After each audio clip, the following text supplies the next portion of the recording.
Investigative reporter Sara Girard has been digging into the topic for months now. They're going to treat you almost as if you have tested positive for the virus. He spoke with the governor and the commissioner of education about closing schools for the next 2 weeks. Behind me is where one patient is in critical condition with COVID-19. The number of positive cases has tripled. So not only do we have more cases, but more of them are young people. They sent us a photo that just showed all of the grass on that side of the road charred for a few hundred feet. That's how close it got to State Road 82. Now, I just checked the Lee Elections website, and they're reporting an 81% voter turnout. I did get a taste of some rough weather earlier tonight. We saw some rain, some heavier winds. Our equipment almost got knocked over. I saw some choppier waves out there. By the first shot in the arm this morning, the line in this parking lot wrapped all the way through it and down Gunnery Road. The health department tells me they're going to give at least 300 doses here. You've been covering the rollout of the vaccination procedure across Lee County in Florida. Talk us through it, because what we've seen is it's been far from straightforward. Yeah, thank you for having me. So basically, when the governor announced that people over the age of 65 would be included in this rollout, Lee County said, okay, it's first come, first serve. So that led to a lot of people coming out to these locations, some 24 hours in advance. Can you confidently say that from what you've observed, kids are getting the help that they need after these sorts of events? When someone applies for their benefits, how long is it going to take for them to see them? You said, call if you need help, if you suspect that there's an issue with your account. They cannot reach people over the phone. He said he'd look into it. If it's not 100% where it needs to be, I'll definitely take a look. The governor has admitted that this system was designed to fail people.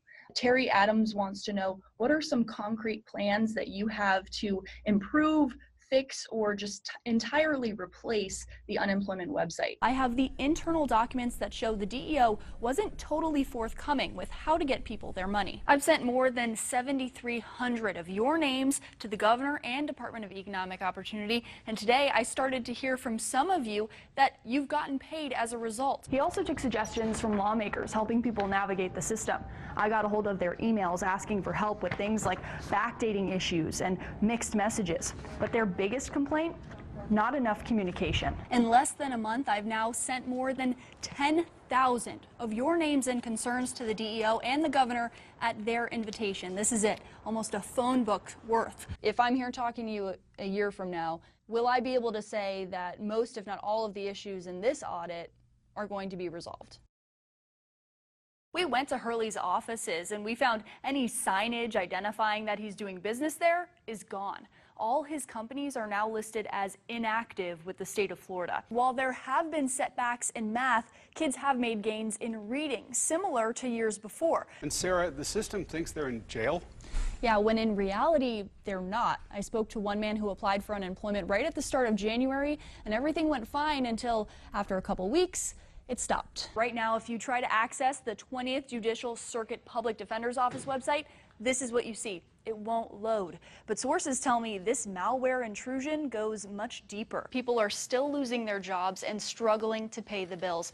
And Lions Park in Fort Myers is now home to dozens of people who fell through the cracks, while the county has gotten millions. The deeds are signed and stamped by Monsieur Michel Montier, Notaire Associé.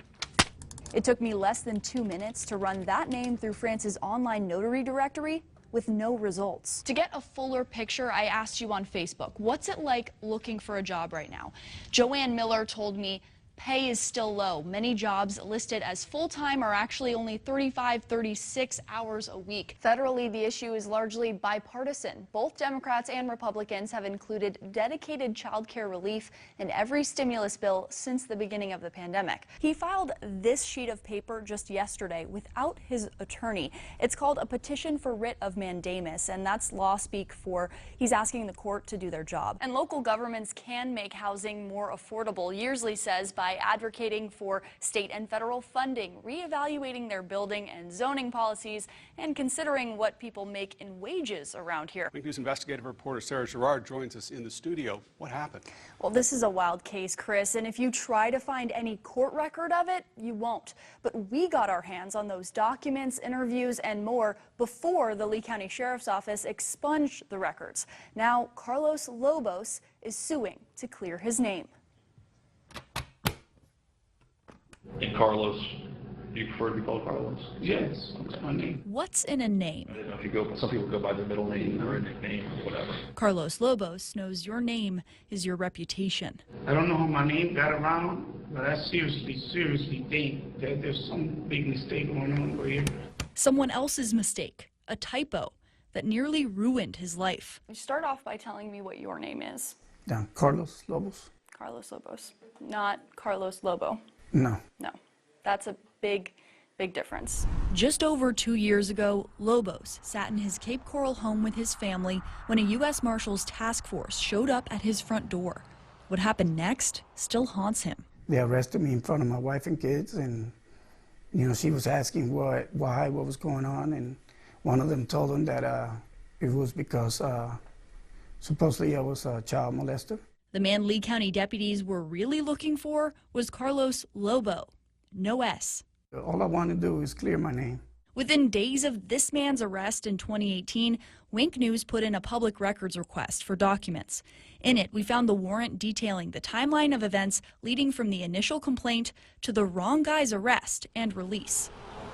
July 2018, the Department of Children and Families reports a case of sexual abuse to LCSO.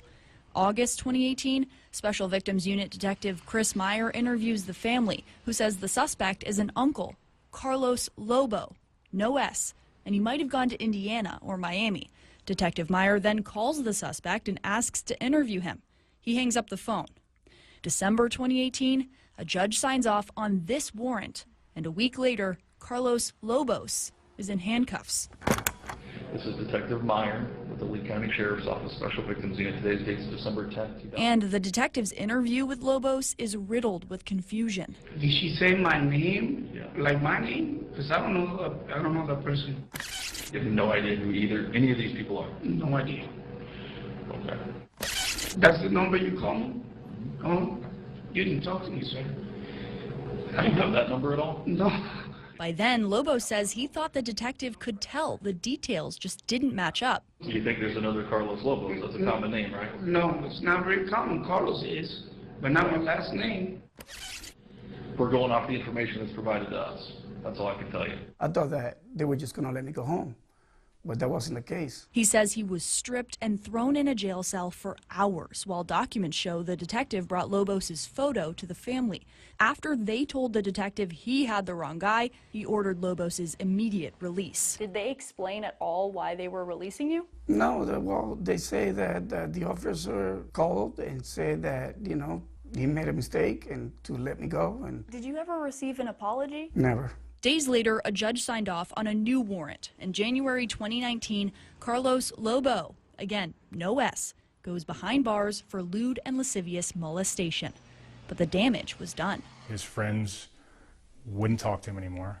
His family didn't know what to think, and it was a mistaken identity. Terry Kramer now represents Lobos. He says Lobos' reputation as a family man and as a hard-working business owner is still at stake. Carlos doesn't have any hard feelings.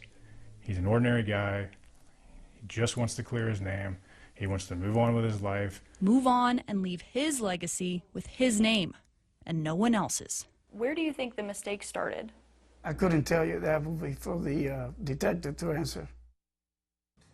To this day, we haven't gotten a straight answer on how Lobo turned into Lobos, or if anything has changed to make sure it doesn't happen again. We asked the sheriff's office for an interview. They said they won't comment on pending litigation, and they haven't responded to the lawsuit. Lobo, no S, is due in court later this month on the charges against him. His attorney told me no comment. Researchers from the University of California at San Francisco estimate that about 30,000 people in the U.S. have died directly because of pandemic-related unemployment. Wink News investigative reporter Sara Girard uncovers the impacts on unemployed people in our areas and the ways to get help. I've always been a provider. When you first meet someone, oftentimes your first question is, what do you do? And that's just something that I've done since 14 years old. I don't know any other thing but to work. Up until January of this year, Gene Gerald would have said he's a finance manager at a car dealership. Worked in the industry almost 20 years. Not anymore. It hurts my pride because I'm a man and I'm supposed to take care of my family. He's all about family, with 2 teenagers, a 12-year-old, and his wife, who's 9 months pregnant. My wife should be happy and feeling secure and not worrying about, are we going to get kicked out? Where am my newborn baby going to live? What are we going to do for bills? I don't want that burden on them, so I take it on myself. It's a lot to take on. And what's worse, the safety net he thought could help him get by in the meantime, well, that's Florida's unemployment system. He's one of countless people stuck with a hold on his account for months, missing thousands of dollars because the system thinks he's in jail. Clearly, he's not. It's to the point now that anytime they see me walking around on the phone, they're like, hey, you're on the phone with unemployment again? Are you waiting for them again? Like, what did they say? The same thing? Like most people, he wants to find another job. He's even willing to go back to school to study an entirely new trade. The problem is, it takes gas to get there. And like everything else, gas costs money. Dr. Elise Bartley runs the Community Counseling Center at Florida Gulf Coast University. Many people do go into depression. They have feelings of worthlessness. And if you're not in a good place, it's really hard to put your best foot forward. She says it gets harder to overcome the longer you're unemployed, and with so many problems just collecting benefits. She calls this learned hopelessness. We just don't have enough services to go around for everyone in our community, and that's why it's really important that family and friends are reaching out to those that are maybe struggling with their jobs and careers. You'll hear about some of the stories of people standing right behind me. In April, Governor Ron DeSantis brought to light the mental health impacts of unemployment, particularly for cruise line workers. What we want is to go back to work. What we need is to go back to work. It's not just the financial aspect.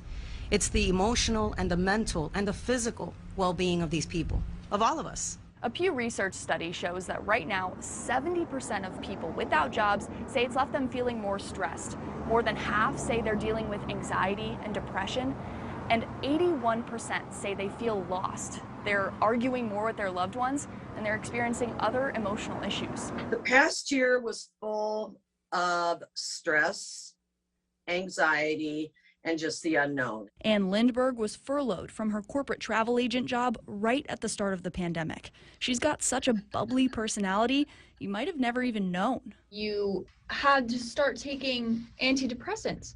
Yes, I did. I thought I've got to get out of this hole. For months, it was nearly impossible to get out of bed in the morning. I'll tell you what, really makes you grateful for working all these years, and really makes you grateful for your paycheck compared to what Florida gets for unemployment, which nobody can live on. Lindberg holds on to the fact that she might soon get back to work. Now, I think with the vaccinations and everything, it's going to help. Gerald is looking for work and hoping he'll feel like himself again soon, too. It's just a battle. I feel I just got to keep on fighting, and I'm positive and I'm confident it will get better. I just can't know, I don't know when. Thankfully, I just learned today Gene got the hold on his account cleared. But I want to emphasize that so many people are still not okay. Just yesterday, I was sent a video of an unemployed man who's so behind on payments, he's homeless and considering suicide. This should be taken seriously. Check in. Talk to your loved ones. I've put links to the suicide hotline, the community counseling center, and other resources on the Wink News app. Sarah, what would it take? Chris, that's the simple part. Lawmakers voted in, and the governor has to sign off. Having the money to do it, that will be more difficult. To understand where we are in 2020, we have to rewind to 1998. 22 years ago, you may remember commercials like these. You could buy a loaf of name brand bread for just over $1. You made a big mistake. And watch new episodes of Walker, Texas Ranger and The Nanny. That year, $275 became the maximum weekly benefit amount for up to 26 weeks. Fast forward to 2011. Rick Scott is governor. Not only does work begin on the new unemployment website, he also signs off on a plan to slash payments from 26 to 12 weeks. The goal? To cut down costs for employers, bring more of them to the state, and create jobs. I'm going to be the jobs governor. While people did get back to work then, almost 10 years later, in the midst of a pandemic, jobs are hard to come by.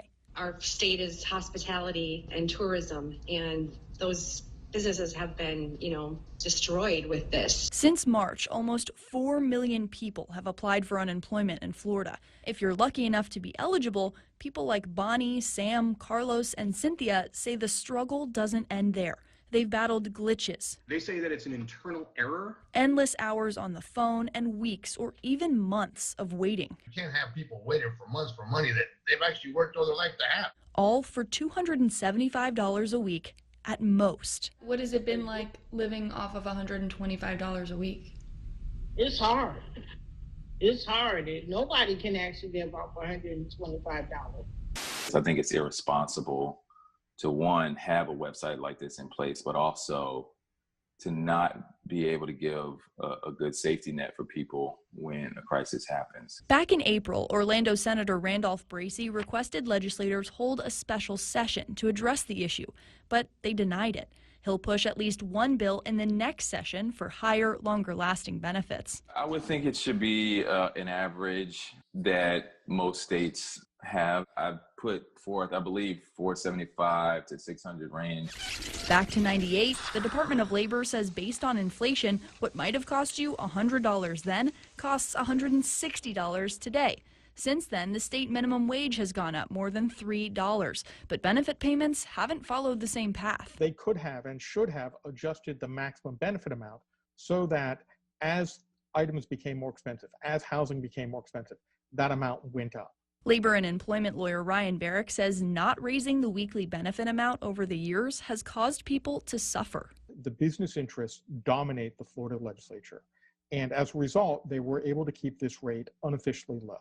And those business interests are fought for by the Chamber of Commerce, who told me changes to unemployment need to consider the impact to job creators going through an unprecedented downturn.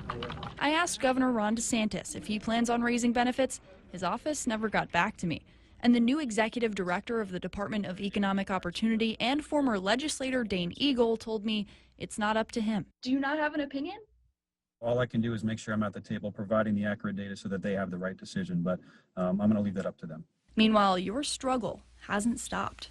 I've been borrowing from people I can. I've been living off my savings. My savings is now gone, and I have to sell my house. I don't think it's going to turn into everybody staying on unemployment forever and, trying to milk the system. I mean, we all want to go back to work. We're hardworking, and I'm ready. I'm ready to go back to work. Many people are. And remember, a new max benefit is just that, a maximum. How much someone gets in unemployment would still be based on their regular earnings. As for lawmakers in our area, only one, Representative Spencer Roach, told me he supports an increase. After Parkland, Wink News investigative reporter Sara Girard set out to see what happened to the dozens of students who found themselves on the other side of the law. Text messages, social media posts, writing on bathroom walls. 2 years after the Parkland shooting, Lee County Sheriff's Office has investigated at least 380 school threats as of mid-November. And in 2019 alone, cops in Lee County arrested at least 25 children, some as young as 12.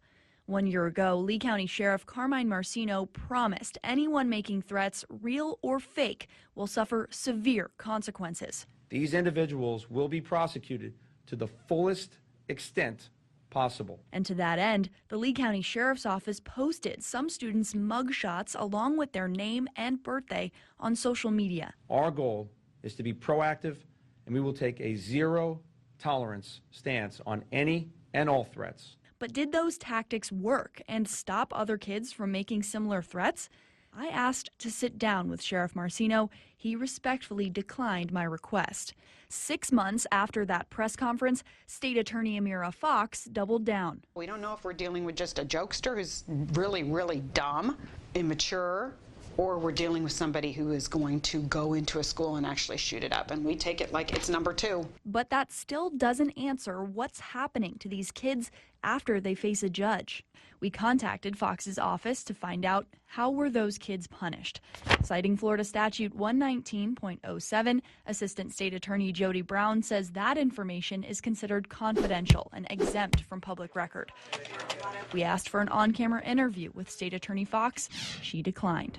So we don't know whether the people in charge of keeping our kids safe are following through on their promises. We had to go outside the system, reaching out directly to families to find out whether their kid learned a lesson or got the help that they needed.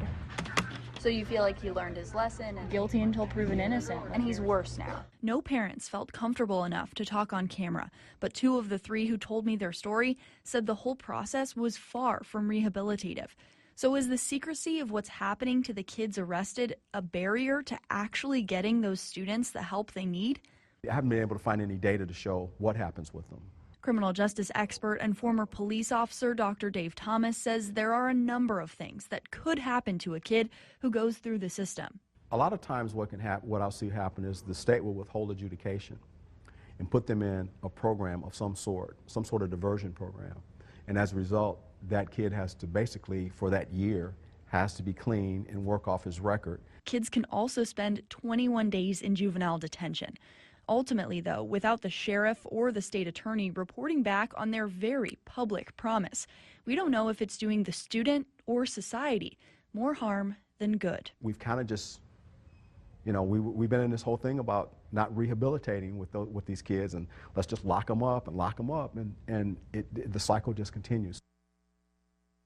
Even though the state attorney and the sheriff didn't interview with us, we do know there are some tools they have to work with, like requiring community service hours and rehab programs. However, how they worked, what's most effective, how the kids responded to them, that's what we still don't know. And after 2 young girls were hit and killed within weeks of each other at bus stops, we wanted to know what's changed. Wink News investigative reporter Sara Girard gives us a first-hand look at what it's like for kids riding the bus right here in Lee County and how the school district is responding. It's Friday morning, early morning, 4:21 a.m. to be exact. And 15-year-old Autumn is getting ready. It's the same routine every school day. And every day she steps out into complete darkness. You too. This is her walk to the bus stop at 4:50 a.m. The bus typically picks me up like at 5 to 5:05, and then I get to school at 6:30. This day her bus is late, and without the light of our cameras, she sits in the dark, dodging sprinklers. Do you think a 15-year-old should be sitting in the dark? Probably not. She's one of more than 22,000 Lee County students who have to catch their bus before 6:10 a.m. Depending on the time of year, that's well before the sun comes up. Autumn waits out here at 5 a.m. because her bus ride is 90 minutes long. And it takes so long because rather than go to the school closest to her, she chose to go to a special program much farther away. In Lee County, 60% of high schoolers also make that choice. Even though it sort of stinks to have to wake up so early, it helps in the long run, I guess. And she says she feels safe, but not everyone does. I just feel safer with being here with her so that if anything happens, I would be here. Janet Atwood's daughter, Laura, also chose a school farther away. It's so early and dark, her mom waits with her. Laura's ride, also 90 minutes. Do I prefer that school start a little later? Probably, but it's worth doing, for sure.